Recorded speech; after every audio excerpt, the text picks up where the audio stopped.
d'ouvrir un peu sa formation.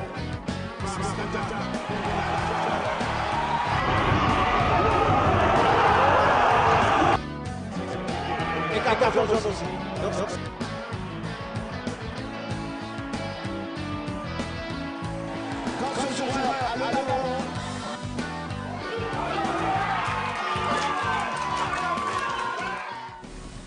Bonsoir, beaucoup d'invités dans ce numéro de C'est le foot, à commencer par Bruno Hidom, qui est le responsable et fédéral des terrains et installations sportives auprès de la Ligue guadeloupéenne de football. Bonsoir.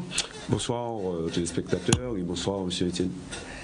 Daniel Montlouis, Daniel Montlouis, elle est président de la commission régionale de féminisation de football à la Ligue guadeloupéenne de football, bien évidemment. Bonsoir. Bonsoir aux auditeurs. Bonsoir. Geoffrey Duban. Eh oui, Geoffrey Duban, attaquant de Sedan, bonsoir. Bonsoir. Ravi d'être sur le plateau de Canal 10 ce soir. Moi aussi. Et puis évidemment, Christopher Dilo, qui est un habitué de la maison. Bonsoir Christopher. Bonsoir à tous. Steve, toujours présent. Présent. D'ailleurs qu'il y ait des Godaboss avec nous. Très bien, on sera toujours prêt, on sera prêt encore pour la rencontre, donc on mettra le nécessaire en espérant qu'elle brillera ce week-end, donc on sera toujours présent et on va la soutenir. Deux autres invités qui auraient dû être sur le plateau, qui ont eu justement votre accord, en l'occurrence Hugo Martin et Lionel Bilomba, qui brillent du reste par leur absence. Absolument. Comment expliquer ça? Expliquer ça, je sais pas. Bon, ils ont répondu présent ce matin, j'ai eu l'accord d'un responsable, donc voilà, c'est un petit peu surprenant.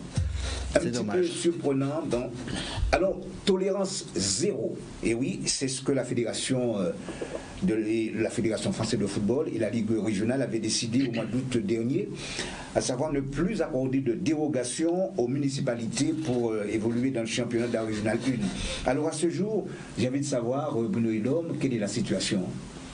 Alors, c'est vrai que vous avez bien lancé le débat, tolérance zéro, et ça fait près de 4 ou 5 ans que nous sommes dans un système dérogatoire sur des décisions votées par les présidents, décidées par le monde du football, à savoir que les matchs de niveau régional 1 devraient se dérouler sur un terrain classé 4 minimum. Ça, c'est le règlement. Ça, c'est la règle. C'est la règle. D'accord. Alors, après plusieurs années de dérogation, et également avec une bonne partie de communication envers les collectivités d'accompagnement, la Ligue, en août, a décidé quand même d'arrêter ces dérogations.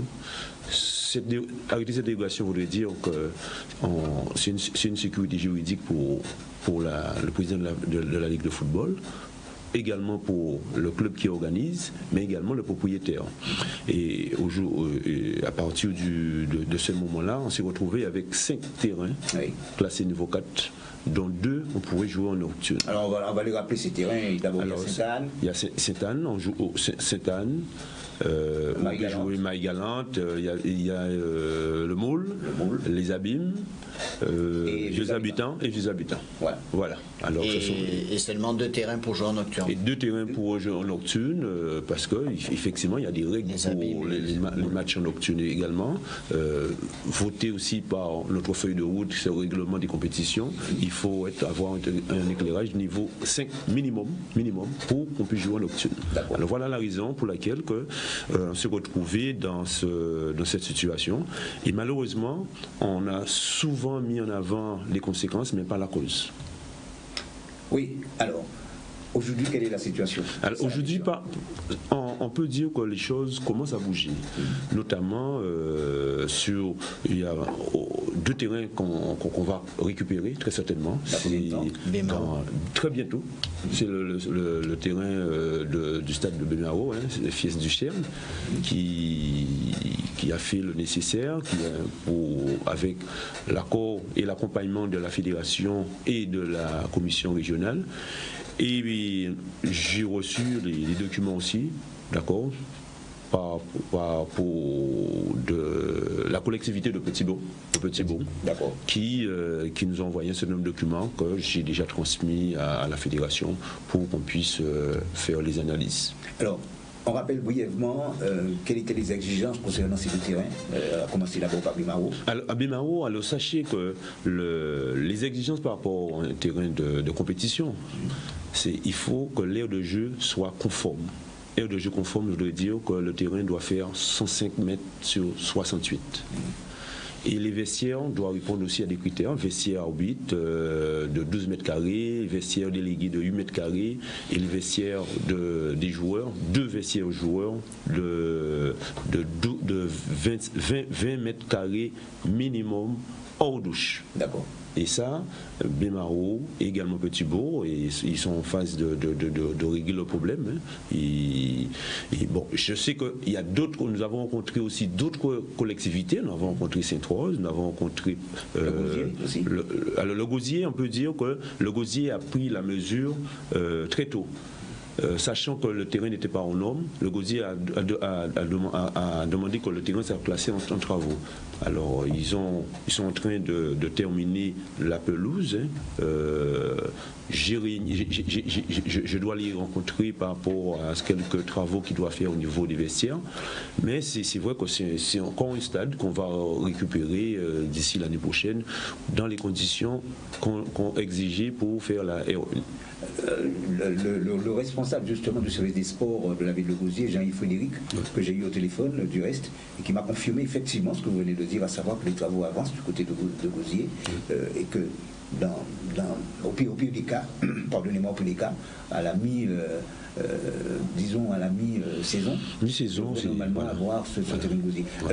Alors, est-ce qu'ils vous ont donné une date butoir? Est-ce qu'il y a une date approximative pour que vous puissiez, enfin, pour que les deux collectivités, c'est-à-dire Bemao et Petit-Bourg, soient opérationnelles véritablement? Alors, sachez qu'il y a un process qui veut dire que ces terrains-là sont passés par ce qu'on appelle un avis préalable. Ça veut dire que c'est l'avis préalable que le propriétaire présente à la commission régionale et qu'on envoie à la fédération.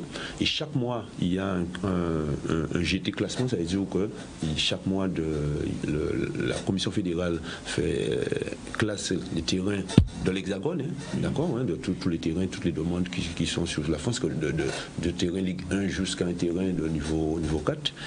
Et là, j'ai envoyé les dossiers. Ces dossiers sont étudiés pour le mois de novembre, mais je suis quand même assez optimiste par rapport au travail réalisé et le suivi que nous avons eu avec ces collectivités-là. Alors sur le plan organisationnel, comment ça se passe? Est-ce que vous allez voir les travaux, vous allez visiter un peu ces stades, vous faites quoi? Alors, comment ça se passe concrètement? Alors, il y a un état des lieux qui a été réalisé depuis 2015. Et avec les non-conformités, ce qui ne va pas sur le terrain pour que le terrain soit classé au niveau 4. Et à partir de ces non-conformités, nous avons fait des réunions de travail, de l'accompagnement avec ces collectivités pour qu'on puisse arriver à régler tous les problèmes rencontrés, tous les problèmes de non-conformité. Alors, sachez, par exemple, je prends le cas de Bemao. Bemao qui était dans une situation où l'aire de jeu n'était pas conforme. Alors, ils ont pris la tâche d'un géomètre qui nous a présenté un relevé topographique du terrain avec les dimensionnements conformes. Et également, ils ont fait les nécessaires pour le vestiaire. Il y avait le vestiaire arbitre qui causait problème. Alors là, aujourd'hui, tous ces documents-là nous avons envoyé tous ces documents-là à la fédération pour que la fédération puisse valider, parce que tout ce qui va concerner le niveau, à partir du niveau 4, c'est la fédération qui classe. Et pourquoi la fédération va classer? Parce que la fédération, c'est l'autorité tuteur. Voilà, ce qui est normal. Alors, est-ce que vous avez le sentiment, quand vous arrivez dans les collectivités, que les responsables jouent véritablement le jeu? C'est-à-dire, tout en sachant qu'ils sont propriétaires d'ailleurs de ces stades, est-ce que vous avez le sentiment qu'ils veulent que les choses avancent? Je dirais oui, la mesure que nous, commission régionale, nous allons avec beaucoup de pédagogie. Bon, c'est vrai qu'il y a c'est un règlement particulier, le règlement des terrains des installations, c'est un règlement particulier. C'est vrai qu'il y a beaucoup de méconnaissances, mais nous avançons pas à pas avec ces collectivités, et je dirais que le seul bémol que j'ai par rapport à c'est sur Bastère. Mais il y a quand même des avancées parce que nous avons des commissaires qui travaillent avec la collectivité de Bastère, hein, la communauté d'agglo de Bastère, qui est propriétaire du terrain. Oui, très important. Et les choses ont pris une bonne direction. Parce que bon, c'est vrai qu'on a 3 clubs du club de Bastère qui se déplacent, qui ne peuvent pas jouer sur le terrain de Rivière-des-Pères. Mais je sais qu'avec Roger Salno, qui est dans la commission, et également et Gérard Pinson, ils sont en contact direct avec les responsables pour qu'on puisse faire bouger les choses pour le terrain de Rivière-des-Pères. Alors, comme vous dites, bon, c'est peut-être pas de votre faute, hein, bien entendu, mais que vous disent les présidents de club, parce que c'est vrai, ça grogne quand même, hein, à savoir les équipes qui sont obligées de quitter Bastère pour venir jouer en grande terre, alors qu'ils auraient pu quand même évoluer à Rivière-des-Pères, par exemple, en tant qu'équipe qui reçoit. Bon, alors, quels sont les ressentis d'ailleurs de ces présidents de club? C'est tout à fait normal. J'ai eu l'occasion d'entendre, j'ai un ami qui est à la Gauloise, on s'est exprimé, mais comme je lui ai dit, quelque part aussi c'est une sécurité pour vous. Je vous dis aussi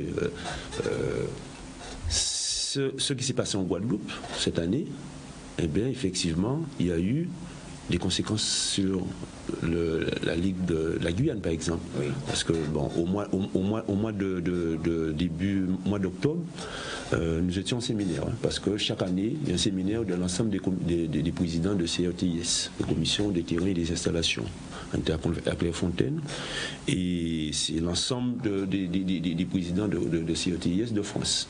Et il y a eu un atelier spécial Outre-mer. On a été reçu à la fédération, hein, et moi-même je fais partie de cette commission fédérale. Je suis le représentant de l'Outre-mer à la commission fédérale. Et le président de la Ligue pas de la Guyane, mais le président de la Ligue amateur de football. D'accord. Et également, il y avait le président de la commission fédérale. Effectivement, ils ont salué le courage de la Ligue de Guadeloupe. Parce qu'effectivement, il faut qu'on puisse sortir dans ce régime de dérogation. Et je ne vous cache pas que l'information que nous avons eue, et j'ai eu même l'appel du président de la Guyane, qui s'est retrouvé avec une problématique où un club a fait une réserve qui avait perdu un match en R1 et qui a fait une réserve sur l'équipe qui recevait. Et là, la Ligue de la Guyane était très embêtée parce que, arrivé devant les instances juridiques de la fédération, eh bien, automatiquement, ceux qui vont dire, est-ce que vous avez appliqué le règlement? Alors, quelque part aussi, c'est une sécurité sportive pour les clubs de savoir que, bon, vous jouez sur un terrain classé, au niveau qui correspond à la compétition. Alors, est-ce que vous avez un bon optimisme pour tous les terrains? Est-ce que vous avez, j'ai presque envie de dire, la certitude que les différents terrains seront aux normes, peut-être avant la fin de la saison? Comme je venais de vous dire, je suis très optimiste dessus. Parce qu'on a été reçu par la collectivité de Petit Canal, on a été reçu par la collectivité de Sainte-Rose. Alors après, c'est la mise en œuvre de la chose. Mais ils sont conscients, j'ai vu des plans, j'ai vu un certain nombre de documents.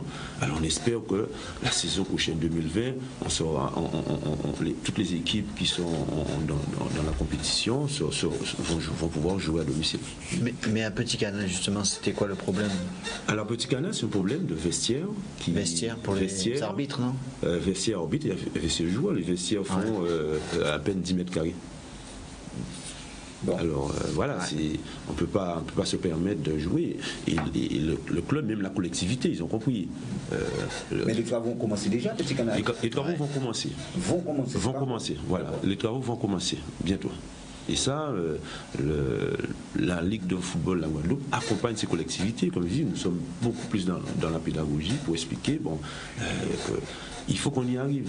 Il faut qu'on y arrive parce que lorsqu'on nous allons jouer en métropole, on voit des fois des choses qui sont vraisemblables. Parce que je ne sais pas si vous avez été déjà dans les vestiaires de certains terrains, mais ce sont des tuyaux. Oui, bien sûr. Voilà, il faut qu'on avance un peu. Il faut qu'on puisse rentrer dans notre temps. Quelle est la situation actuelle justement de Sainte-Rose? Sainte-Rose avait déjà commencé, non? Sainte-Rose, effectivement, on a travaillé, on a eu une réunion de travail avec Sainte-Rose. Alors après, comme je vous dis, il y a la mise en œuvre, ça ne dépend pas de la Ligue. Ils ont tout à refaire. Hein. Je pense qu'ils ont tout à refaire. Ils ont tout à refaire. Ouais. Il faut refaire les vestiaires, il faut terrain, refaire l'aire de jeu est convenable. Voilà. Mais c'est au niveau des infrastructures, vestiaires, arbitre, tout petit. Voilà, c'est là. On va revenir d'ici quelques instants avec vous encore, Bruno Hidom, pour parler d'ailleurs de ces infrastructures. Et surtout, les conséquences aussi que ça a sur le championnat, parce que quelque part, ça met vraiment, ça met tout le monde à la tourmente, plus personne n'a de repères. Il y a une équipe qui joue, il y a 3 équipes qui jouent tel jour, 3 autres qui jouent dans la semaine. Il y a des équipes qui sont à 4-5 journées, d'autres qui sont déjà à 6 journées. Non, mais là, nous sommes conscients. Nous sommes conscients, ça c'est les conséquences. Mais ce qu'on se dit aussi, que d'ici l'année prochaine, j'espère la nouvelle saison, on va récupérer un certain nombre de terrains. Bien sûr, voilà, pour qu'on puisse jouer dans des. Et il y a un terrain qui m'interroge aussi. Oui. Qu'on n'a jamais eu encore de compétition, une des plus belles pelouses synthétiques et Pointe-à-Pitre. Oui. Et là, il n'y a rien. Mais oui, là effectivement, il y a tout ce qu'il faut. Il y a tout ce qu'il faut en termes d'infrastructure. En termes d'air de jeu. Mais là, ce qui manque, il manque. Il manque tout. Les vestiaires. On va revenir d'ici quelques instants avec vous, Bruno Hidom. Alors, Daniel Montlouis, je l'ai dit, vous êtes président de la commission régionale de féminisation de football auprès de la Ligue européenne de football, évidemment. Un poste que vous occupez depuis combien de temps? Depuis janvier 2019. D'accord. Qu'est-ce qui vous a motivé justement à prendre ce poste? C'est parce qu'au départ, je me suis rendu compte que le football féminin n'allait pas bien. Donc, étant donné moi-même, je suis technicienne, donc j'ai pu faire un diagnostic pour voir comment on pouvait améliorer, qu'est-ce qu'on pouvait faire, comment cette commission, il fallait reconstituer cette commission. Donc maintenant cette commission est composée de 6 membres, plus les techniciens. Nous travaillons beaucoup avec les techniciens, donc nous avons déjà beaucoup travaillé, beaucoup avancé. La saison dernière, nous avons organisé le challenge U15 filles. Nous travaillons beaucoup avec les jeunes. Nous avons organisé les interligues U15 féminines. D'ailleurs, 3 joueuses de chez nous ont participé à la sélection Outre-mer U15 en métropole à Strasbourg. Durant les vacances, nous avons travaillé avec les ALSH. Nous avons fait des animations ALSH. D'ailleurs, durant ces vacances-là, nous avons pu avoir des relations avec toutes les structures. Du fait, nous avons organisé une formation, c'est la première formation d'animatrice fédérale Outre-mer, et nous avons pu, pour la première session, avoir une trentaine de stagiaires. Donc, ça a porté ses fruits. Là, cette saison, nous avons fait la rentrée féminine. C'est la première Outre-mer également, rentrée de football féminin, ça s'était jamais fait avant Outre-mer. Nous avons débuté le championnat U15. Avec 66 filles. Nous avons également, durant les vacances de la Toussaint, organisé un stage de détection pour les de 2004 à 2008. Nous avons eu 58 stagiaires. Nous commençons à avoir de la qualité chez les jeunes. Avant, vous aviez que le football des seniors. Donc nous travaillons beaucoup avec les jeunes pour avoir demain un football de qualité. Nous allons faire l'ouverture de notre centre de perfectionnement pour les U12, des U12 aux U14. Les U12 pour les faire travailler de façon, les U12, les U13 pour les faire travailler de façon qu'elles passent le concours pour entrer au pôle. Également les U14 pour les faire travailler afin qu'elles participent aux interligues pour la sélection U15. Alors, franchement, j'ai envie de savoir, une Montlouis qui remplace une autre, parce qu'il y avait Gisèle qui était là auparavant. Est-ce que c'est la continuité du travail ou Ils travaillent ensemble peut-être? Non, pas du tout. Non. Pas du tout. Non. Mais vous êtes parents peut-être en tout le monde? Non, pas du tout. Pas du C'est un tout, homonyme. Non, mais c'est juste, disons, c'est une circonstance. Oui, c'est une circonstance. D'accord. Alors, le travail que vous êtes en train de mettre en place, si vous voulez, vous avez un calendrier, vous avez une feuille de route aussi. Oui, tout à fait. Nous avons un programme prévisionnel des activités. Pour le mois de décembre, nous organisons le Téléthon. Au mois de mars, la journée de la femme, le 8 mars, à Port-Louis. Nous allons faire une journée beach pour les femmes. C'est une journée un peu traditionnelle, ça se faisait auparavant. Oui, mais pas en beach.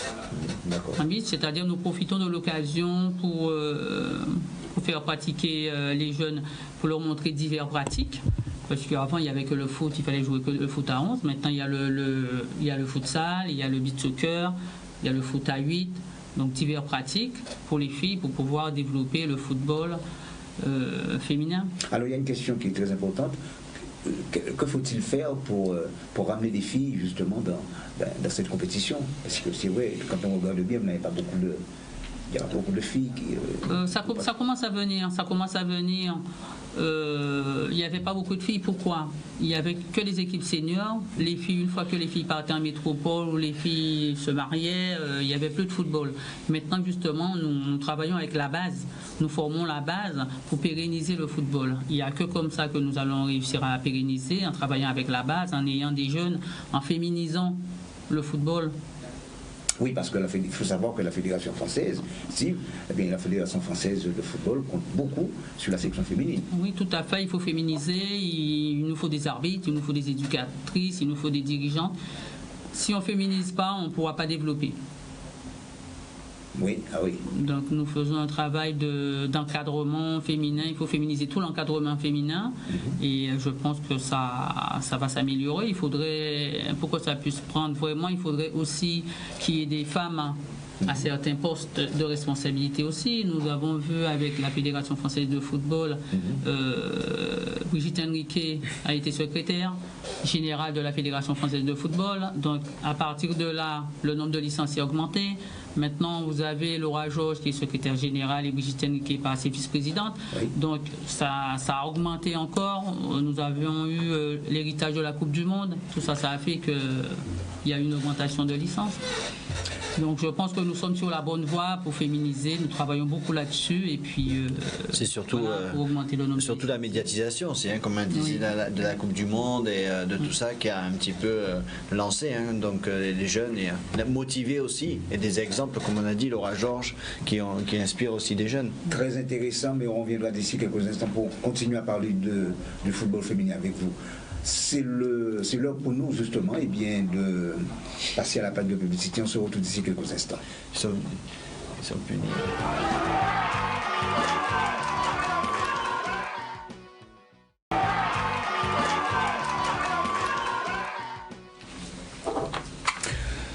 Alors Daniel, retour évidemment sur le plateau de Canal 10 avec les invités bien sûr. Alors Daniel Montlouis, c'est vrai que j'ai envie de savoir, dans cette commission, est-ce que vous avez été bien reçu? Oui. C'est pas trop difficile quand même avec entourer de tous ces hommes. Il faut quand même avoir la possibilité de gagner sa place. C'était pas trop difficile pour vous? Non, vous savez, moi je m'adapte à toutes les situations et puis j'ai des compétences dans la matière. J'étais dans une commission dans le Val d'Oise. D'accord. Je suis technicienne, donc j'ai pas de souci à ce niveau-là. Je suis compétente, donc voilà. Il n'y a pas de souci. D'accord. Et dans votre commission, j'imagine qu'il y a sans doute une très bonne entente. Vous vous entendez très bien. Tout à fait. Tout à fait. Chaque mois, nous avons une réunion. Nous nous réunissons une fois par mois, sauf quand il y a quelque chose à organiser entre deux. On se réunit une deuxième fois, mais normalement une fois par mois. Et puis, ça va. On travaille. Ce sont des réunions de travail. Et ça vous arrive aussi, je le pense, hein, de visiter les clubs, d'aller voir un petit peu comment ça se passe dans les clubs. Oui, tout à fait. La commission, nous sommes là pour accompagner les clubs. Nous accompagnons les clubs, justement, parce que il y a des clubs qui veulent se restructurer, des clubs féminins, on les accompagne, on les aide. Combien de clubs pour l'instant 11 clubs en senior et nous avons 8 en jeunes. Bon, et est-ce que ce sont des clubs qui sont bien pourvus en effectifs? Oui, généralement oui. Si toutefois le club n'a pas beaucoup de joueuses, nous ce qu'on peut faire, c'est qu'on peut l'aider. Quand il y a des regroupements, on fait venir ces filles-là et puis on s'adapte. Le but, c'est de ne pas. Le but pour nous, en travaillant avec les jeunes, ce n'est pas de gagner. C'est de les former. Nous, ce qu'on veut, on veut de la qualité demain. Donc, on forme les jeunes. Voilà. Et surtout que ça soit dans la continuité, qu'elles aient envie de continuer et que ça entraîne derrière justement des choses positives et pour que d'autres personnes puissent venir. Ce qu'on veut demain, c'est d'avoir des filles au pôle, c'est d'avoir des filles au lycée Saint-Vallier-sur-Georges, c'est d'avoir des filles qui partent en métropole, éventuellement en équipe de France. Donc, des sources de motivation. Oui, tout à fait. Donc là, nous avons le centre de perfectionnement pour ça. Nous les faisons travailler et puis voilà, nous attendons dans quelques années, nous aurons des séances et puis nous aurons un football de qualité. Alors j'imagine que si vous avez accepté ce poste, c'est que vous êtes très optimiste et que vous êtes presque sûr, presque certaine, pardon, que vous allez y arriver. Dans le mesure où ce sont des filles, d'abord, est-ce qu'elles manifestent cette volonté de vouloir jouer au foot déjà? Oui, tout à fait. Moi, je dis que moi, étant footballeuse, parce que je suis une ancienne footballeuse, oui. Je me suis rendu compte qu'il y a quelques années, il y avait 500 filles, 500 joueuses, et maintenant nous avons toujours les 500 joueuses. Ça, c'est pas normal. Donc moi, je suis là pour faire augmenter le nombre de licenciés, pour faire travailler tous les acteurs du football afin que nous augmentions le nombre de licenciés féminins. Donc je pense que dans quelques années, parce que quand on regarde à La Réunion, il y a beaucoup de filles qui jouent au football, même à Mayotte, les filles ne jouaient pas au football il y a quelques années maintenant. Mayotte a dépassé 1000 joueuses, donc pourquoi pas nous? Mais surtout qu'il y a des sources de motivation maintenant aussi, même pour les jeunes. Il y a des compétitions sur la CONCACAF et tout ça, voilà. que ce soit U15 et tout ça, donc ça va faire... Tout à fait, nous avons des séances, donc nous devons travailler. Oui, et au pôle espoir, justement, il y a combien de filles qui sont actuellement? Nous avons 2 filles au pôle. 2 filles, ok. Voilà. Et elles travaillent avec les garçons. Tout à fait. Ah ouais, ça les fait monter nous avons 2 filles au pôle espoir, nous avons 8 filles au lycée Chevalier Saint-Georges. Et du même âge que les garçons ou un peu plus... Au pôle du même âge. Le même âge que les garçons. Okay. Au lycée Chevalier Saint-Georges, nous avons 5 qui sont en seconde et 3 en première. Donc ça fait 8 filles au lycée Chevalier Saint-Georges qui sont entraînées par Richard Albert, justement. Donc il y a de la motivation. Il y a de la motivation, donc... Alors, vous savez que la CONCACAF, c'est une obligation, puisqu'à partir du moment où on est entré dans la CONCACAF, ça devient une obligation pour la Ligue. Nous le savons. Si on ne participe pas justement aux compétitions, on est exposé, on se laisse exposer à une amende. Ça, on le sait. Donc, comment faire pour dégager une vraie sélection pour pouvoir participer à la CONCACAF? Nous sommes en train de travailler. Nous sommes en train de travailler, d'où les compétitions jeunes. Oui. D'où les compétitions jeunes, nous sommes en train de travailler. Justement, la sélection senior s'est rajeunie. Je crois que la moyenne d'âge, c'est 22 ans. Donc elle s'est rajeunie parce qu'avant on avait des gens qui avaient la trentaine, un peu plus, mais la sélection elle s'est rajeunie. Je crois que l'année dernière il y a eu 45 filles qui ont participé au regroupement. Il y a eu une première regroupement cette année, il y avait à peu près une vingtaine. Donc nous travaillons dans ce sens-là pour qu'on puisse avoir des filles qui savent jouer au ballon. Et est-ce qu'elles n'ont pas par rapport, comme les hommes, avoir la possibilité de faire venir quelques joueuses d'origine guadeloupéenne. Nous sommes en train de travailler dessus. Ok. Oui. Voir avec Ça peut être un Pour plus, renforcer la sélection. de renforcer un petit peu et puis donner aussi, parce que ça fait monter les Tout locaux. à fait. Quoi, Nous sommes en train de travailler dessus, à savoir celles qui sont parties en métropole, qu'est-ce qu'elles sont devenues, Ouais. avoir les coordonnées, tout ça. Nous travaillons dessus pour éventuellement étoffer l'équipe. Il faut avoir des références quoi, pour faire monter un peu le niveau. Parfait. Geoffrey Dioban, attaquant de Sedan, Oui, n'est-ce pas? oui, c'est ça. Buteur. 27 ans, et tu es venu justement pour prêter mes fautes, j'ai envie de dire, eh bien, au Guada Boys. Oui, c'est ça, effectivement. Tu joues actuellement avec Sedan, je l'ai dit, meilleur buteur, 11 matchs, 11 buts marqués, 11 victoires pour cette équipe de Sedan, ce qui veut dire que cette équipe de Sedan qui évolue en National 2, eh bien vous êtes leader. Leader à 6 points du deuxième, qui est Ouais. Bastia, et aussi on a encaissé 0 but encore. Bon, alors, tu débarques pour la première fois, hein, je crois, pour la première fois avec les Guada Boys. Qu'est-ce qui t'a motivé à venir avec les Guada Boys? Bah, la famille, les coéquipiers, comme Christopher Dilo, Oui. et puis cette coupe, quoi, la Gold Cup, Compétition. quoi, la compétition, quoi, pour se qualifier pour C'est alléchant, c'est alléchant cette compétition. Ouais, c'est une expérience à vivre et à découvrir aussi. Alors, je l'ai dit, 27 ans, tu commences à jouer, tu as commencé à jouer au foot dès l'âge de 5 ans, n'est-ce pas? Ouais, c'est ça. Bon, et qu'est-ce que ça t'apporte jusqu'à présent, le football? Bah, ça me permet de vivre au jour d'aujourd'hui, de nourrir ma famille, Oui, c'est le plus important. d'accord. Alors, on va rencontrer, enfin en tout cas les Guada Boys, on va rencontrer une équipe qu'elle connaît déjà, qu'elle a eu l'occasion de la rencontrer, de jouer contre elle justement au match aller, victoire 3-0, justement des Guada Boys. Comment vois-tu justement cette rencontre? Comme une autre, il faut la gagner. Oui. Parce que faut terminer ce mini-championnat de la meilleure des façons. Donc par une victoire. J'espère que ça va bien se passer. Donc pour que tu sois avec les Guada Boys, comment ça s'est passé? Tu as reçu un coup de fil de sélectionneur? Comment ça s'est passé dans le concret? J'ai reçu un appel de Rodrigue. Rodrigue Seval. Oui, c'est ça. Oui. Il m'a appelé, il m'a fait la demande, j'ai accepté. Du coup, il m'a demandé si les papiers étaient à jour, enfin le passeport et tout pour la CONCAF. Du coup, j'ai dû le faire en accéléré et ça s'est fait rapidement, quoi. Ouais. Ouais, du coup, j'ai pas hésité, j'ai foncé direct. Et surtout que c'est dans un tour de coupe, non? Non, De France. Ouais, le coach il a fait tourner, Ouais. et malheureusement on s'est fait éliminer. Ah oui, c'est vrai. On s'est fait éliminer au deuxième tour. Mais après, c'est pas notre objectif. C'est pas l'objectif, ouais. Ok. D'accord. Est-ce que ça a été difficile pour toi de te libérer avec ton club pour venir? Non, comme ils sont contents de moi, ils m'ont dit c'est une expérience à vivre, du coup ils m'ont laissé. Voilà. Mais ils m'ont dit de pas revenir fatigué, c'est tout.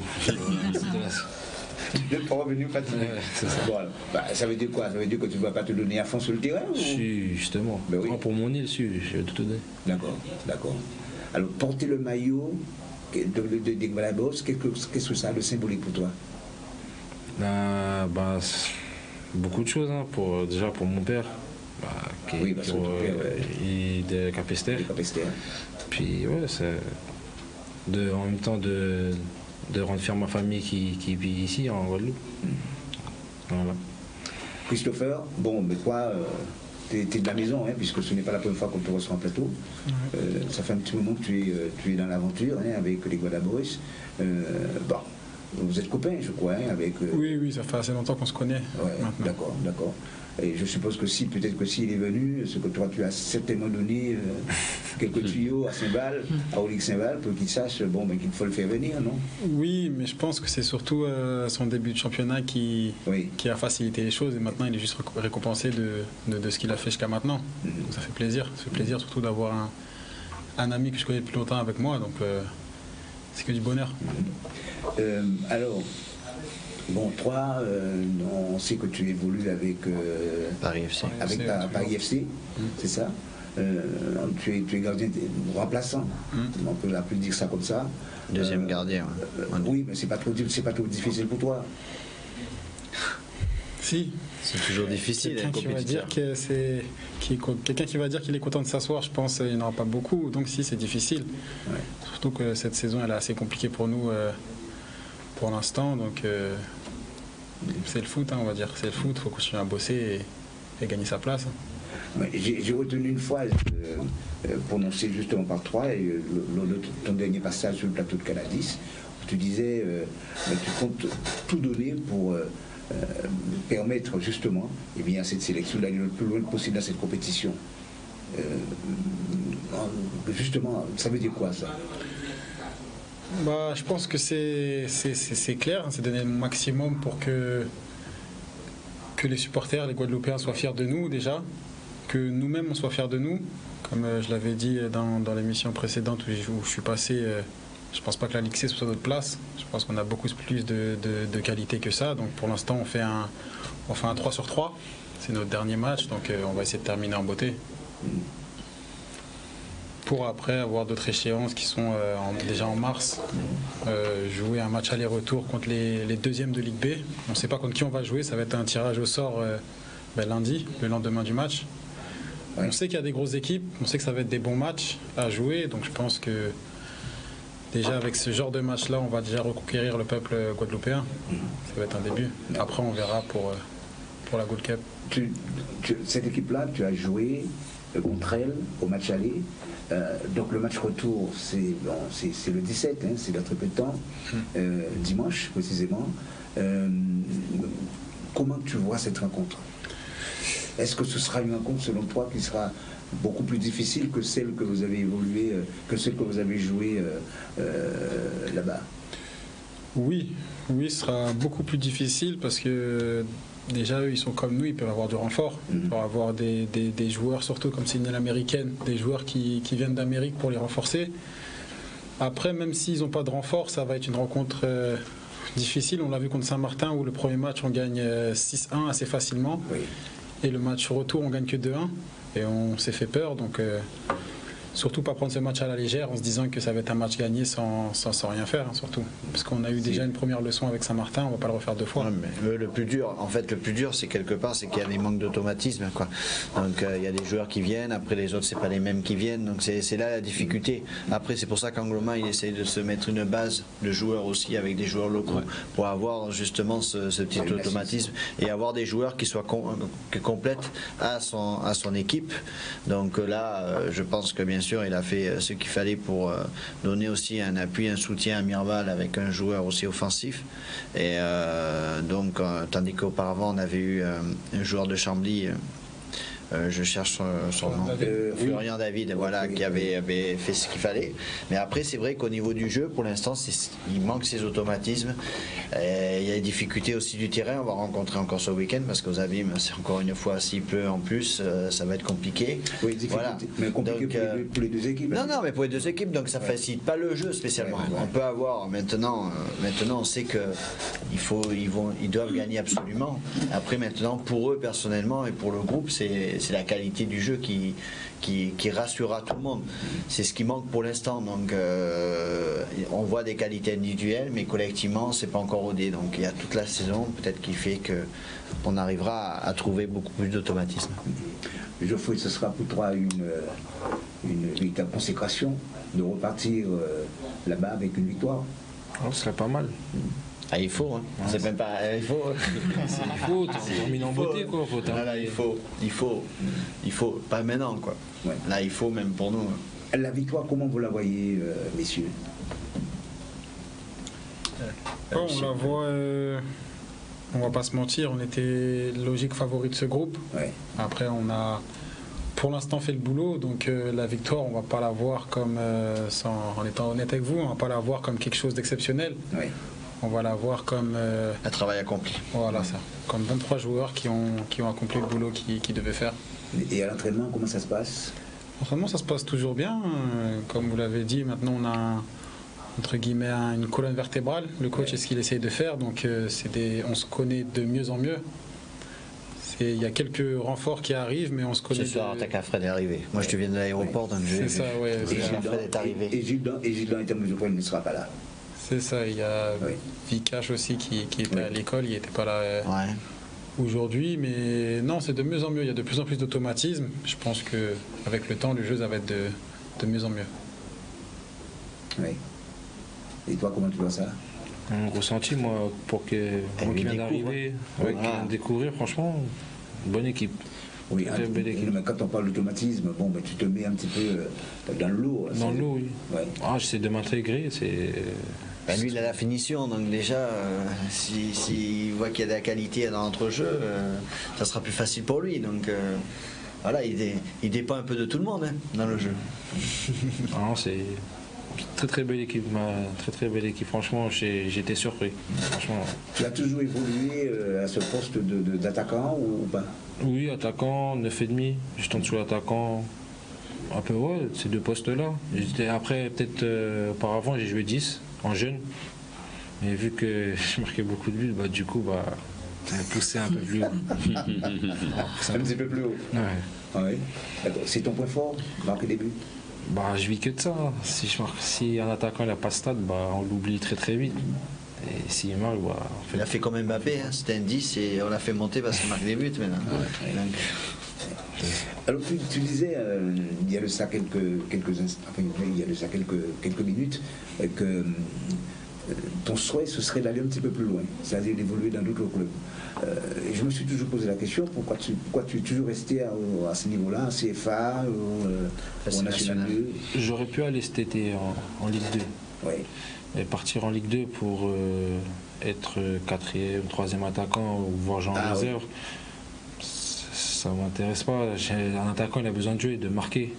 Donc j'ai préféré le projet de Sedan qui veut absolument monter au niveau professionnel. Du coup, j'ai direct foncé et j'ai accepté le projet. Et du coup, pour l'instant, Dieu merci, ça se passe bien et j'espère que ça va continuer. Alors, dans un club, ça se passe comment? Je pose la question à vous deux, messieurs. Ça se passe comment dans un club?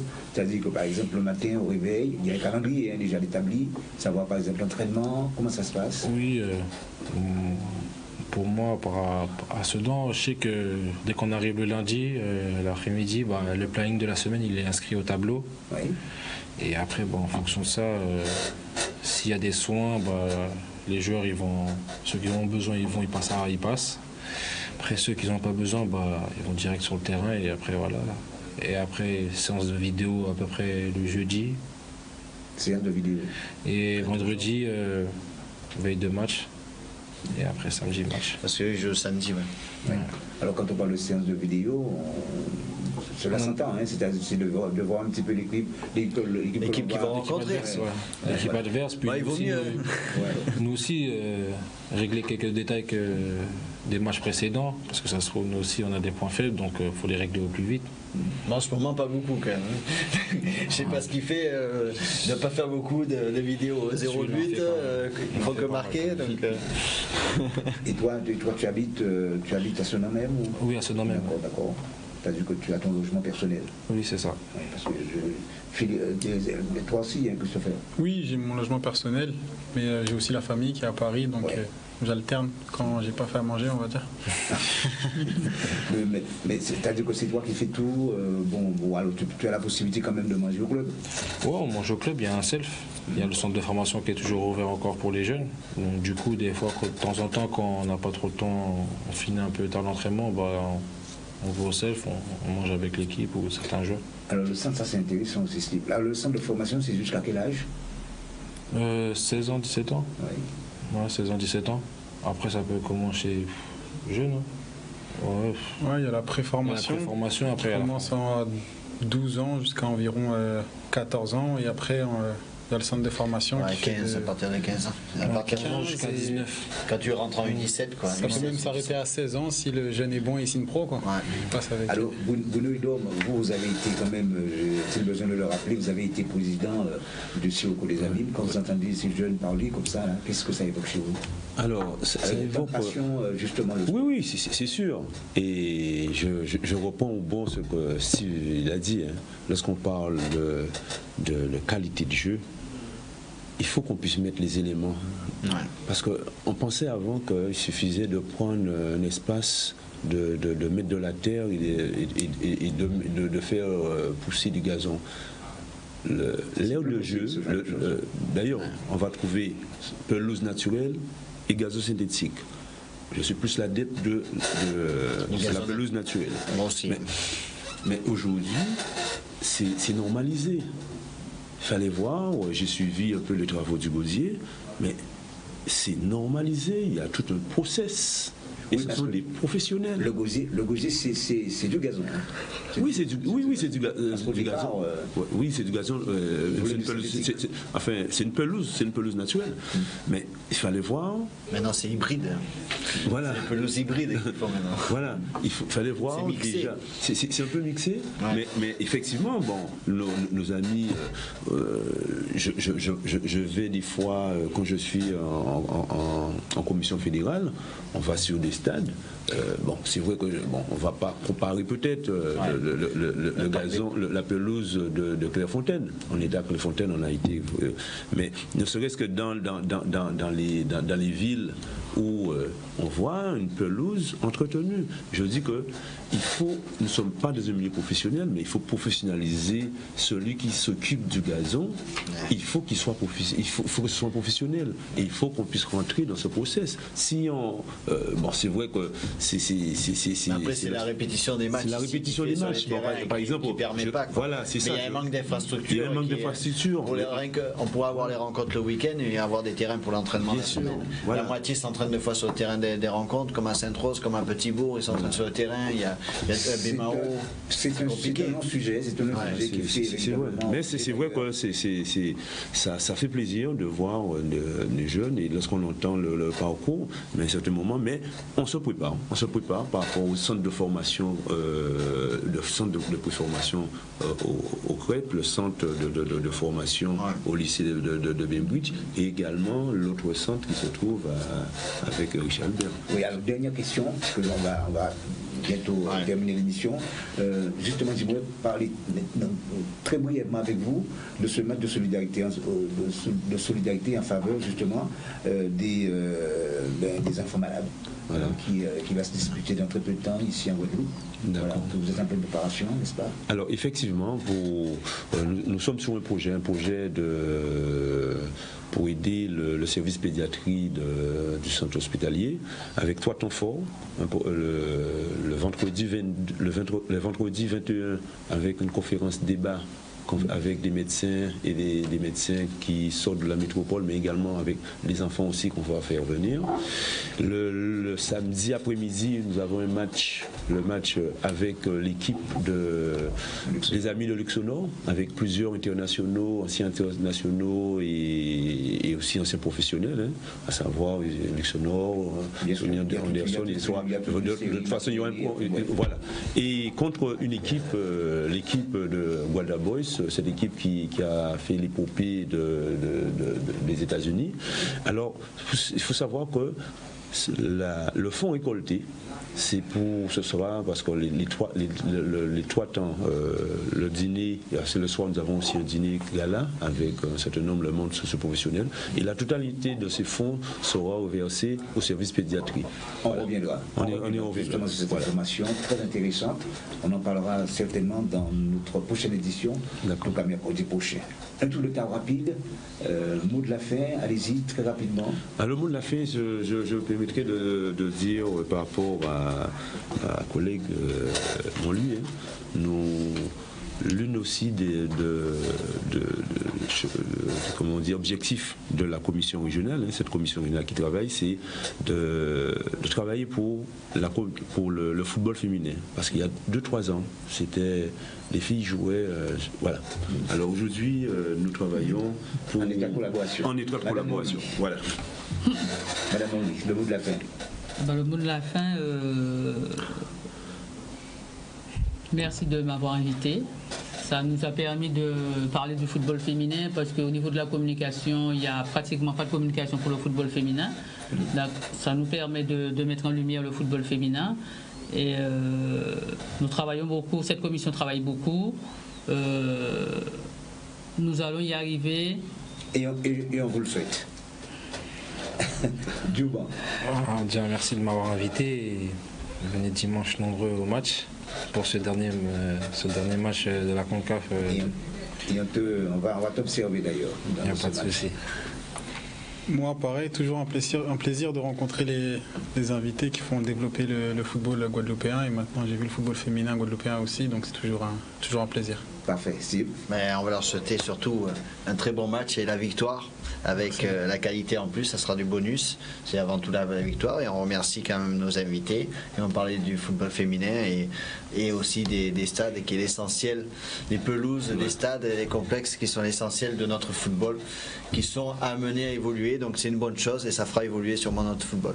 Merci beaucoup, merci monsieur dames d'avoir participé à cette émission. Merci aussi à vous, chers amis téléspectateurs. Merci aussi à mon ami Zébris pour la réalisation technique de cette émission. Bonne soirée à tous et à bientôt sur votre télévision, à savoir Canal 10. Au revoir. Bobol, votre équipementier sport unique en Guadeloupe.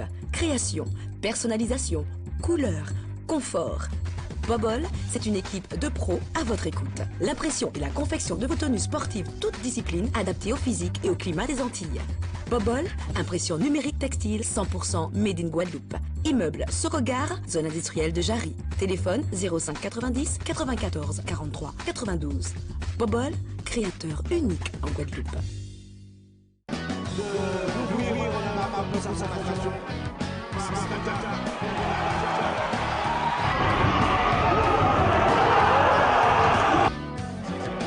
Et attention aussi.